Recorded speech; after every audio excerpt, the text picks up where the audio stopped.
Napoleon Bonaparte, military genius, emperor of the French, and the guy who thought invading Russia in winter was a great idea. But was that his biggest mistake? Spoiler, it's complicated. Let's rewind to the early 1800s.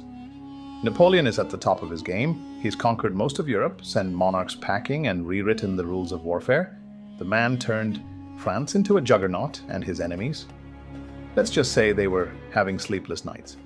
But here's the thing about being on top. There's nowhere to go but down. And Napoleon's decline wasn't a gentle slide. It was more like falling off a cliff. Now, most people think Napoleon's biggest mistake was his disastrous invasion of Russia in 1812. And honestly, it's a strong contender. Picture this. Napoleon marches into Russia with over 600,000 troops, confident he'll teach the Tsar a lesson.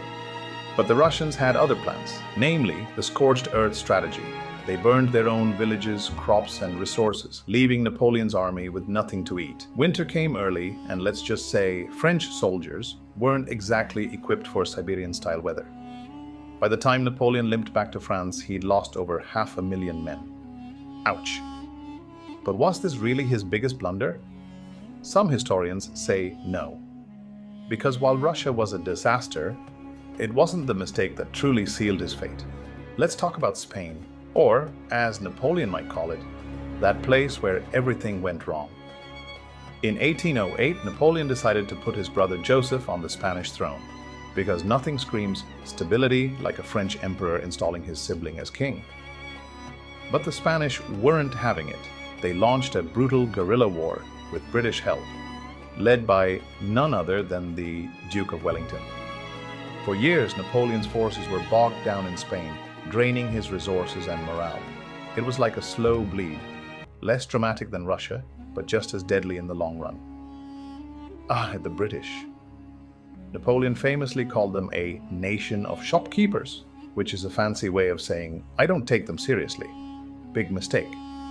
Britain funded almost every coalition against Napoleon and outmaneuvered him at sea, especially after the Battle of Trafalgar in 1805. Napoleon never could invade Britain. Instead, he tried to strangle their economy with the Continental System, a fancy trade blockade. But guess what? It backfired. The blockade hurt Europe more than it hurt Britain, and it turned neutral nations into enemies. Smooth move, Napoleon. And then, of course, there's Waterloo. The battle that turned Napoleon's comeback tour into a final curtain call. After escaping exile in Elba, Napoleon rallied his forces for one last hurrah. But at Waterloo in 1815, he faced a united front of British, Prussian, and Dutch forces. The battle wasn't just a defeat, it was a disaster. Napoleon was outflanked, outgunned, and ultimately out of luck. He was sent to St. Helena, a tiny island in the middle of nowhere, where he spent the rest of his days plotting imaginary comebacks. Was it Russia, Spain, underestimating Britain, or Waterloo? Honestly, you could argue for any of them, but the real answer might be Napoleon's own ambition. The guy didn't know when to quit. He built an empire so massive that it was practically begging to collapse under its own weight. Think about it. If Napoleon had stopped after his earlier victories, maybe after becoming emperor in 1804, he'd probably be remembered as the greatest military leader of all time. Instead, his relentless drive for more land, more power, and more glory led him to overreach again and again. Despite his mistakes, Napoleon's impact on history is undeniable.